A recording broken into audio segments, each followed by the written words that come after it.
I So think we're Zoom is, live. are we? Is something happening? Yeah, I see something happening.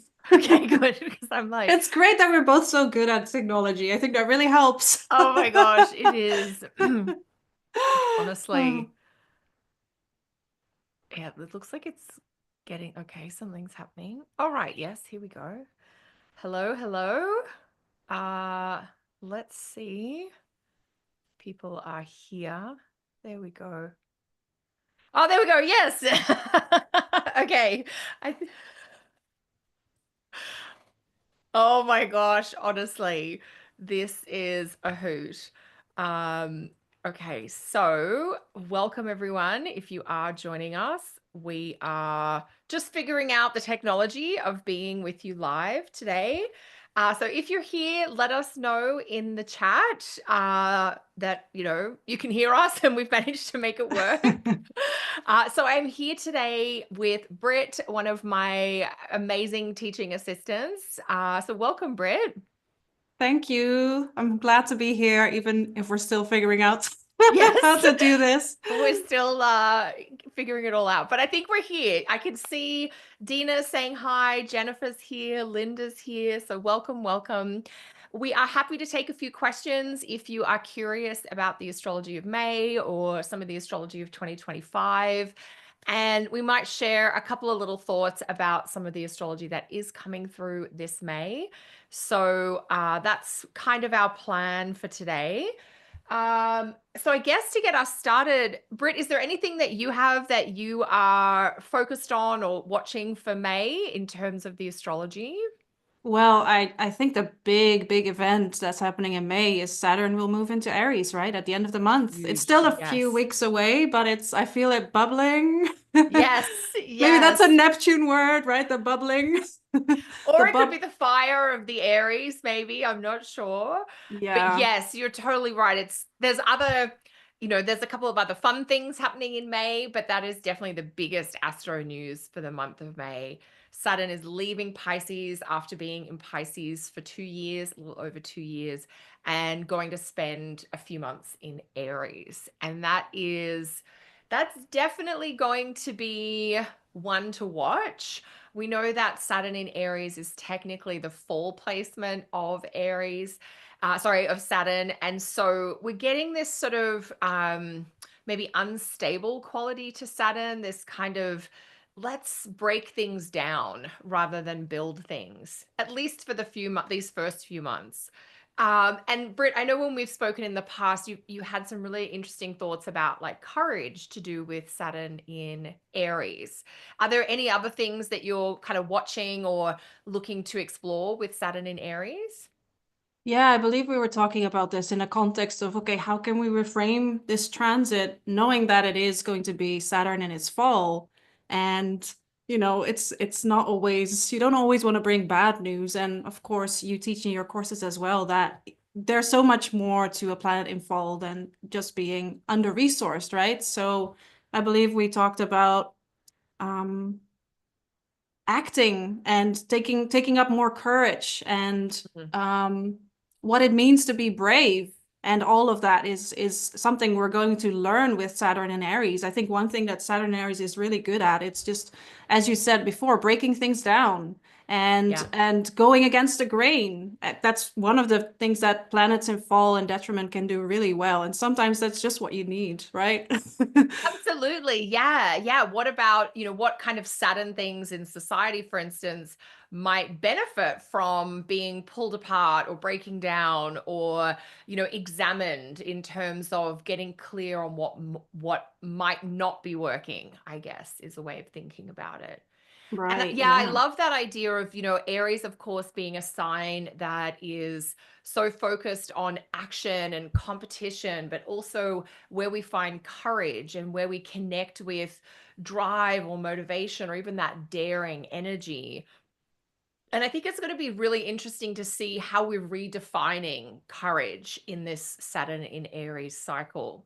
One of the things I was thinking too, I was thinking about the quality of like Pisces being a wet sign and Aries being a dry sign, and thinking about that idea of while Saturn has been in Pisces, there's been this real sense of like being stuck together or being in something, where planets in water signs, they really get into something and they kind of stay in it. The way that, like, if your foot falls into some mud, it's hard to get it out. You kind of just, might hang about there for a bit.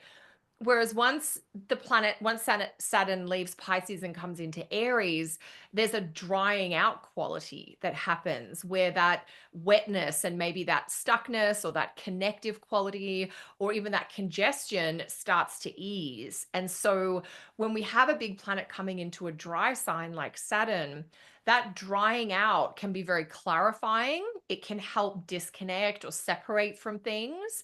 And there may be some things that we've got really stuck in or stuck to in the last couple of years that we actually want to create some space or distance from. Now, there might be some people or projects that we've really enjoyed being stuck in the last couple of years, and Saturn in Aries might ask for space or distance there as well. So just thinking about that, like being sort of immersed in or like really involved in versus the standing apart or having some space. So I think Saturn in Aries is really going to help shift perspective in that way as well. Yeah. One Yeah. thing this reminds me of, Kelly, when you're saying all of this is that Yeah. I have a day job as well, and I work in academia. And one thing that's being offered right now is active bystanders training. So many Right. employees participate in this training, and it's a way to train employees to actually immediately come into action when they see something that's unacceptable. And I kind of Ah. feel like this is also like a Saturn and Aries thing with the dryness of like, actually, I'm not gonna do this passive bystander thing and just gonna, let a situation play out and we're all together. I'm actually gonna take action and start breaking through this level of mud, if you will. Yes, yes, yeah. And I think you're right. There's something about, Aries as a sign of instinct and reaction, taking action or responding in kind of a quick way. So it'll be interesting exploring different relationships with that in the next. Well, we have Saturn in Aries for just a few months this year in 2025. So it's late May to early September is Saturn in Aries in 2025. And then it's in February of 2026 that Saturn will permanently move into Aries, and we'll have a good couple of years of Saturn in Aries. And, I know there's a lot that we can say about, the technical condition or expression of Saturn in Pisces versus in Aries. But I know many of you listening will just be thinking about it in regards to your own chart. And if you're a mutable heavy chart, maybe you have a lot of planets in Gemini or Virgo or Sagittarius or Pisces, you might be quite happy to have Saturn come out of another mutable sign just so that you can kind of get to the end of the Saturn work that you've been doing. And if you have planets in cardinal signs, so in Aries, but of course the other cardinal signs like Cancer, Libra, and Capricorn, Saturn coming into Aries might be quite significant for you personally in terms of drawing you into that process of reassessment and restructuring, as well as that clarifying and kind of bringing more reality and practicality into your choices and into your life, which is so common with Saturn transits, regardless of Saturn's, condition by sign, so to speak. I've noticed Yeah. that with some students and clients already, Britt. I don't know if you've been noticing the same. Yeah, people are really getting ready for this and starting to, the Aries part of our chart has been primed for a while now, with of course the North Node moving through that some time ago. Then we had the retrograde that was happening, both of Venus and of Yes, of of Mercury Mercury. between Aries Yes. and Pisces, and of course Neptune just entered Aries at the end of March. So I feel like the Aries part of our chart has been quite getting a lot of heat, if you will. Yes, yes. It's not Yeah. as though nothing's been happening there of late. For Mm-hmm. sure, for sure, Yeah. for I see some sure. people in the chat that resonate with Yes. some of the things that we're saying. Dina is saying we do it harder as Saturn and Aries people. I think that's really appropriate to say. Yeah, Doing it definitely harder. like we're doing it on Hmm. our own. We're not doing it with any help, Yeah. that's for sure. Yeah. Saturn no longer mute. That's also a beautiful, beautiful Yes. description of Saturn moving into Aries. And then, Yeah. yeah, Saturn restricts the energies he touches. Could Saturn transiting in Aries mean that there will be more peace in the world? Oh, that's an interesting question. It would be lovely if that was the case. Saturn in Aries, I personally don't think that will be what we see. Uh, Saturn is in Aries and ruled by Mars. So a lot of the Mars influence is going to kind of drive or motivate Saturn for the time that it is in Aries.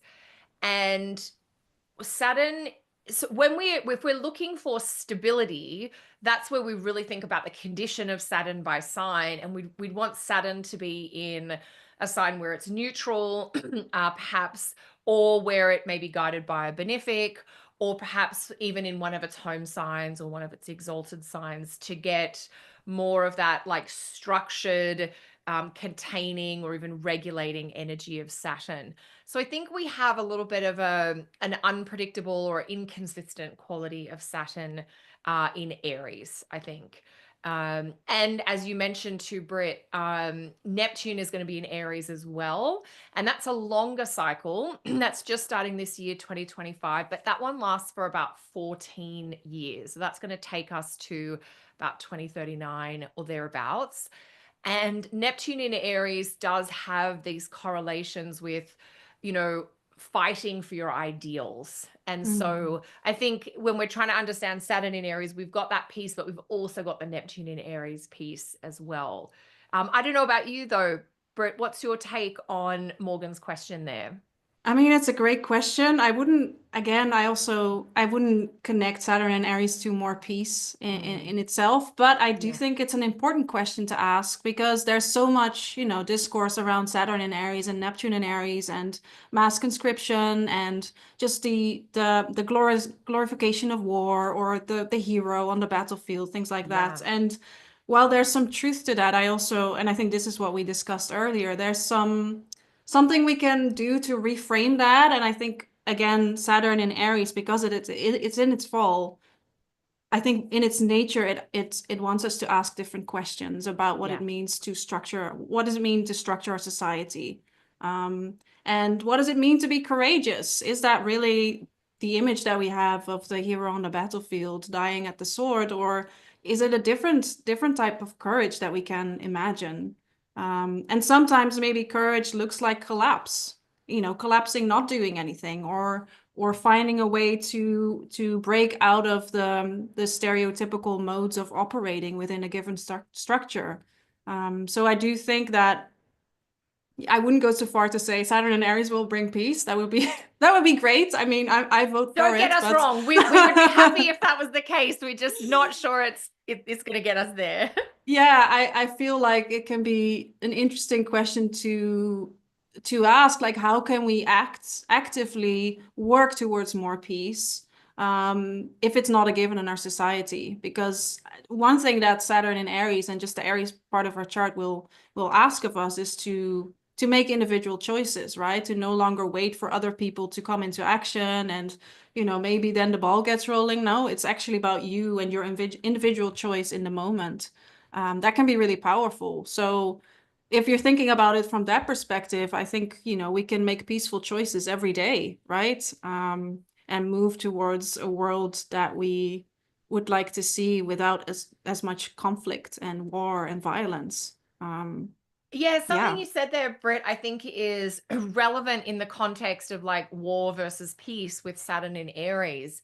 I wonder if there is a backlash against the costs of war, whether Mm, that's the financial cost of war, the human cost of war, the environmental impact of war.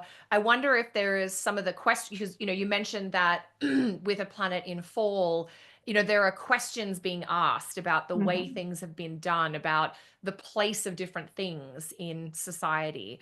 And I think, examining the motivations for war or battle or fighting it out, or even that, Aries kind of shadow point of view that like somebody has to win here. And if one person or group or country is winning, somebody else is losing or suffering or dealing with a lack. And Yeah. I think examining those questions is perhaps a really constructive thing we could do with the Saturn in Aries cycle. And then you also mentioned rest, which I think is a great piece. it's not that I think Saturn in Aries invites us to take a rest. I think Mm. that was definitely like Saturn and Neptune in Pisces was like, Right. the Yeah. nap revolution. But I do think Saturn in Aries has something to say about excessive activity and the cost or the Hmm. burnout. Aries Right. is associated a little bit more with the adrenals and maybe the cortisol process in the body. And with Saturn there, I wonder about the costs of high stress, the Hmm. costs of like constant activity, constantly being on, constantly, producing or doing. And I think that's where Saturn in Aries is kind of maybe clarifying the consequences of those things. Right. Yeah. And Yeah. sometimes, sometimes you need to collapse or something needs to break down in order to regenerate. And if you're aware of that process and where you are in the cycle, then that can be a really powerful awareness to have and to restructure your life with, right? Yeah, yeah, absolutely, absolutely. And I think the cost of independence or the cost of autonomy is also Hmm. something that comes up for me as a theme with Saturn in Aries. Aries is often described as this sign that is independent. And in society, we often have these ideals about being independent as like the thing to strive for. But when you look at psychological models of development, independence is an important stage of psychological development, but it's not the end goal. The end Right. goal is interdependence, where there is more interaction and there is a relational quality. And I think the focus on independence, on individuals doing for themselves, and then the breakdown of communities, for instance, or countries doing for themselves, and then the breakdown of global relations, for instance. I think that they're going to be some of the topics that really get explored as well. Like, yes, Aries is an independent sign, but is independence all it's cracked up to be, I guess? Right. Yeah. Yeah. And in that sense, it's interesting, right? We're now 29 years from 1999 when the first transit of, or the last transit of Aries was, right? That's when it started. Um, it's a different, we live in a different society now where I think burnout is more Yeah. prevalent and people are getting fed up with the over individualization in society. So, it's always good to take into account that, these cycles repeat, but we're still, there's always different circumstances and um, that will provoke different responses in people. Yeah, I was like, let me just check because I'm like, it was in the 90s. I think it was 96 to 99 was our last Saturday in Aries. And you make a great point, Britt, because if we think about how much society has changed, like the very early internet for widespread use and the very early like cell phones, mobile phones, but we didn't have the kind of connectivity or pressure then that we do Hmm. now. And so, yeah, I think it's really interesting to see in what ways have we changed as a society that we need to adjust. And even then to think back to that period, for those of you who are more history buffs, Saturn is in Aries every 30 years or so, and so we can always track back just to get a sense of what was happening there. So, oh my gosh, I feel like we could talk about Saturn in Aries for days. And we started by talking about what's on our agenda or radar for May. And Britt was like, Saturn in Aries, it's the biggest thing this month, which is so true. I wonder if we check to see if there's any questions we could have a little look at. Yeah, We can well, always talk more about May. We can there's always do loads that. of question. Daphne's Okay. saying that it's her solar return today, so happy birthday. Happy birthday to Daphne. Maxim asks, how does Saturn in Leo in 10th work in exchange with Sun in Capricorn in 3rd? So this is about Saturn in Leo in the 10th house. So, okay, with the sun in Capricorn in the third. Yep. So, with so Saturn is in Leo, it's ruled by the sun, and the sun is in Capricorn. Capricorn, of course, is ruled by Saturn. So there is an exchange of energy there because each planet is in their own sign. There's a few different definitions around that idea of reception or mutual reception.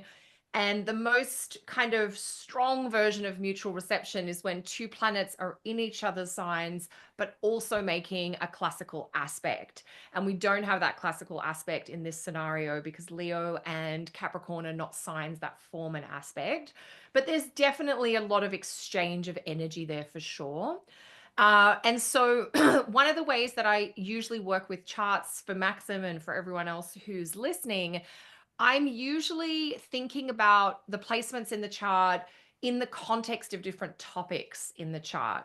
So in terms of, Saturn in Leo in the 10th house, I'd be thinking, well, what does Saturn rule in the chart? And Saturn will rule the third house of siblings, because we have Capricorn there, and it will rule the fourth house of home and family, because we have Aquarius there.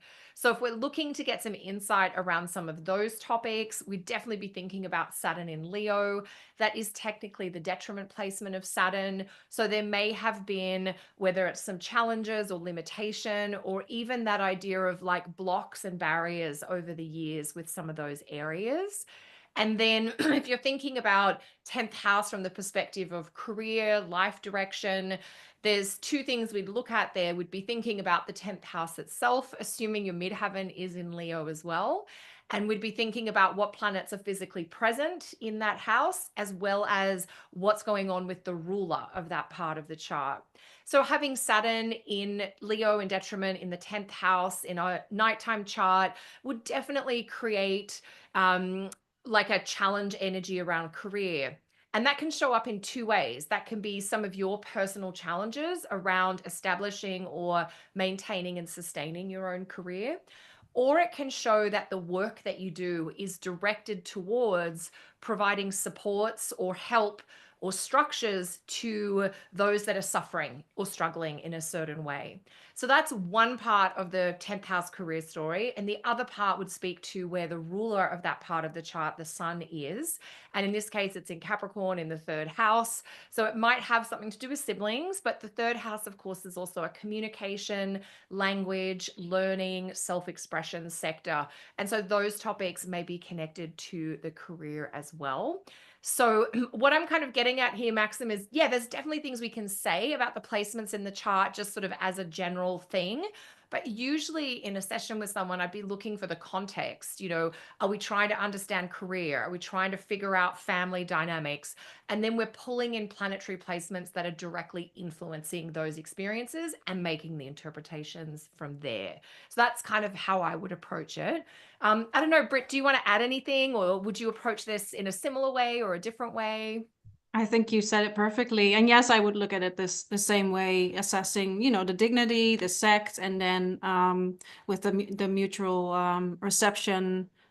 There's various gradations of that, right? How effective that is. But yeah, it's definitely right on the money, what you're saying. Yeah, and that is definitely the more traditional style of astrology. I know in modern styles of astrology would approach things differently, and that's just different stylistic practices. The reason that I focus on the approaches that I do is I spend a lot of time talking with clients and talking with students about their charts, and these are the approaches that give us the most useful, kind of insightful, resonant information for them. So most people that come to you for a session are not like, just tell me about my chart. They'll be like, this relationship thing's going on, or this thing with my family. And so being able to be that specific and targeted is so important. Okay. Let's see if there's another one or two questions we might be able to squeeze in today. Well, there's a very quick one. Is Venus Yeah. out of shadow yet? Asks Sam. That's a great quick question, Sam, because the answer is no, not yet. Yep. Venus has just moved into Aries. And you might recall that she was retrograde. Her retrograde started at 10 Aries back in early March. So it won't be till Venus now comes past 10 Aries again that she'll be fully out of her shadow period. And that will be an important milestone marker to note for Venus. For me personally, in the next couple of months, I have my eye on Venus coming into Taurus, which happens in the first week of June. I think it's around the 5th of June. That's what I'm looking to for Venus, even more than her coming out of her shadow, because I'd love to have her in a very calming, grounding, stable place. And, Venus has a number of signs where she is enriched by her sign-based condition. But I do find Venus in Taurus just has this very calming, grounding. It's like the sweet, slow, good stuff of Venus. I don't know, maybe that's a bias from a little bit of Earth in my own chart, but I'm like, it is one of my faves. I don't know about you, Brett, if you have a fave of the Yeah, three Venuses in her dignity places. I love a Venus in Taurus, yeah. And it Yeah. happens to be an angular house for me, so that always helps. Yeah. Yeah. And Yeah. also I believe around that time is when Venus will be back in visibility as well. Again, right? Yes, I think that's yes, let's double Because check. that also helps, Yes, with the with Venus. You're mhm. spot on. Yeah. Uh well, she's going to become visible, I think, the second week of May. In the second Okay, week of cool, May. cool, cool. Yeah, Yep. we just have to have her about 15. Oh, have I maybe I've done it. No, I'm doing it wrong quick and doing it quickly. I think she's visible now because I think she's a long way from the sun Ah, at the okay, cool. moment. Gotcha, Yeah, I gotcha. think she's about 40 degrees away from the sun right now. So she is bright in the morning. Like if you're up before the sun and Who you're is looking east, I mean, these days? some people voluntarily do this. Um, if you're looking east before sunrise and you're wondering what is that beautiful twinkly star in the sky, it'll be Venus right now. Yeah, because morning star Venus is a more independent version of Hmm. Venus. So that's something to keep in mind as well. So she's in Aries, which we know is like, I'm doing it for myself, but she's also morning star in Aries. Yep. Yep. Yeah. Yeah. Great question, Sam. Awesome. Yeah, we have a couple of questions. Let's see. Saturn and Neptune moving from Pisces. What effect on the astrology industry? That's a big This one. I is a mean, great question, Dina. And because I'm middle-aged officially according to years, but I've been in astrology pretty much my whole adult life, I do know how astrology changed when Neptune came into Pisces back in like 2011, 2012. And I do think Neptune in Pisces has really helped oversee this rise of all kinds of mystical, energetic, spiritual, or soul-based practices in, the early 2000s, when people worked in the corporate space, there was no meditation that happened, in large organizations. It just wasn't something that was part of the cultural or social or even professional sort of landscape. And in the last decade, it's become huge that whether it's meditation, whether it's emotional wellness, so that could be psychology, therapy, mindset, all of this is tied to that Neptune in Pisces. And so astrology, like all kinds of divinatory practices, tarot, meditation, psychic work, none of this is new, but it has seemed to have really exploded in the time that Neptune in Pisces has been around.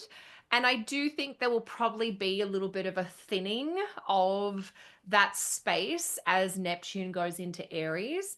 There will be people who were in astrology before Neptune came in that will just continue to be devoted to it and offering wonderful things. There will be people who came into astrology in the last 14 years that are so deeply embedded and embodying the work that they will stay with it.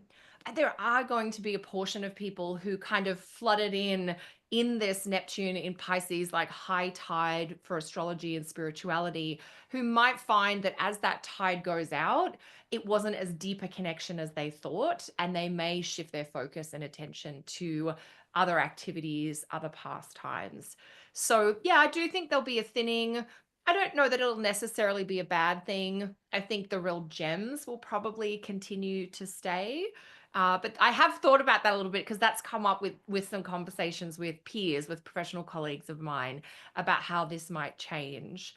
Yeah, so that's my thought. What about you, Britt? Have you thought about that or got any ideas on it? no, I agree with you. And I think, again, just to come back to Saturn and Aries and Neptune in Aries right now, I think one of the things that is maybe challenging about being an astrologer, at least being a full-time astrologer, is being able to have a full-time practice, right? And being able Mm-hmm. to see people in this economy, right? So I could foresee with this transit of Neptune in Aries and Saturn there as well is that some people just get really burned out from trying to, make it work and then figure out that maybe a different career opportunity is better for them, having more stable, stable career options, for example. So I can imagine that kind of quality of like, trying to make everything happen could be Mm. more present with Saturn and Neptune in Aries and how that will impact the astrology industry. Absolutely. And because I think there has been such a groundswell of interest in divinatory guidance, whether it's astrology or tarot or other mystical offerings, there's been such a craving for it.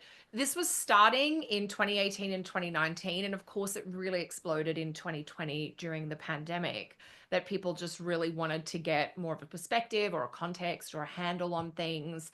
And that has meant there was a great demand for astrological services, for instance. And I know I've been talking with some of my peers and colleagues when we're hearing from some newer practitioners who are sort of thinking, oh, it's starting to get a little trickier to, book my clients or fill my classes. And some of us remember what it was like before the flood, if you like. And this feels a little more like that. And it's not that I don't want people to be able to, enjoy astrology or make a good living from it, but up until just maybe 6 or 7 years ago, it was really normal for people to have, part-time jobs doing a few things and astrology as one of those offerings. So it does feel like a rebalancing. And I think to your point, Britt, it is going to be, what is going to work for me in this Mm-hmm. changing scenario. And Yeah. I think, Dina's question here and some of what we've been talking about, it's really appropriate if we take that like bird's eye, 35,000-foot view of the astrology at the moment, 2024, 2025, and into 2026. A number of our much longer cycles are changing and shifting. And even without knowing all the specifics about Pluto is here and Neptune's there and Uranus is about to be in that place, it would make sense to think about these bigger recalibrations about areas of interest or parts of your life that are being reprioritized. And that will mean that some parts of your life are fading into the background and some parts are actually going to come forward. And I think the best thing we can all do at this point is to think about giving ourselves that grace or that flexibility to adjust, to do something different than what we've done over the last 10 or 15 years, because it is going to be different going forward. Yeah, I don't know. absolutely. Yeah, I've really been thinking about like so much. Like, there's a saying that I cottoned on 2 years ago when I was going through a lot of personal change that seems really relevant now, which is when everything changes, change everything. Mm, So yep. I think when all the astrology is changing, when society seems like it's changing wildly, why don't at the individual level we go for those changes? Like, if not now, then when, kind of Yeah. thing. Yeah, and it also speaks to just like moving with the weather patterns Yes. changing, right? I mean, Yes. you can try holding on to something, but if everything around you is changing, then that's probably not the best idea. That's Right? just like pay a small amount of attention to what's going on out there. And Hmm. if what's going out there is a reflection of what's going on in here, or, the macro versus the micro, yes, absolutely. It might seem a little counter to hold on to what what's familiar when everything is changing. So I think these are really big points. Thanks, Britt, for helping us get them out there. I You're love welcome. it. Oh my gosh, this has Such been great so fun. questions. Yeah. Yeah, such great questions. I feel like we could probably spend hours together, but we wanted to just jump in, try and remember how to do the YouTube live with the technology. We will be trying to do this a little more regularly. So we really appreciate all of you being here today, and we look forward to seeing you again at some point in the future. Britt, any final thoughts you want to share as we wrap up today? No, I love doing this, Kelly. Thanks for the opportunity and My pleasure. And love seeing everyone. I was going to say, let everyone know where they can find you, Britt. I nearly forgot to do this part. So Oh, what's your no website worries. and what are you offering with your astrology at the moment? Yeah, so I am a consulting astrologer and I do birth chart consultations and also long-term coaching containers. I am actually seeing clients now, so you can find me on innerverse.nl. I have a rebrand coming up that I won't speak about just yet, so this is where you can find me. Trying to keep it I in. love it. I love And it. yeah, just find me on innerverse.nl and you can subscribe to my newsletter. I also have a free guide and goodies on the website, so you can just check it out and reach out whenever you wanna chat, Yeah, I guess. fantastic. Yeah. That's so thank you so much, Britt. I know so innerverse.nl hmm and Britt is offering consults and she has coaching that she has over extended periods. And Britt, you have a background in yoga as well, yoga or Yep. therapy? Yes, yeah. So I'm a Yeah, trained yoga teacher and I'm also a somatic coach. So I bring a lot that's of it. body work into my Yes. So there's a practice. very Yeah, yeah. tactile embodied piece. Mm-hmm. I just Mm-hmm. thought that might be really helpful for some people to know Yeah. about you as well. Yep. And of course, if you are wanting to have an astrology consult and figure out all of your timing in regards to what's happening, definitely I can highly recommend Britt for Thank that. you. And so we will see you again soon. I'm assuming most of you know who I am, but I should just say it's Kelly from Kelly's Astrology, and you can find my website at kellysastrology.com. I'm not seeing clients, I'm not seeing new clients at the moment, but of course I've got lots of classes and teaching offerings if you're wanting to learn astrology, but definitely connect with Britt if you want to have a consult over the next few But months. Kelly, you have a very exciting new course coming up, right? Oh yeah, I'm terrible at this promo No business. worries. I mean, I'm excited Yes. about it, so it's my Yes, excitement like, oh. I'm going to be teaching an intro to Zodiacal Releasing starting in May in a couple of weeks actually. So, we're going to take 4 weeks. We're going to do live classes. There'll be some homework activities, discussion forum, but I'll be teaching you about the basics of the technique of Zodiacal Releasing. I'm going to try and simplify it so that it is as accessible as we can make it. And you can find out details about that over at kellysastrology.com. So excited Yes. about this course. Yes. Thank you. Me too. I'm really looking forward to it. I taught it in Palm Springs at my annual retreat in person earlier this year, and we had so much fun with it that I look forward to sharing it with everyone online. So, okay. I think we've done all of our important messages. That's great. Okay. Well, thank you again, Britt, for being here. Thank you, everyone, for joining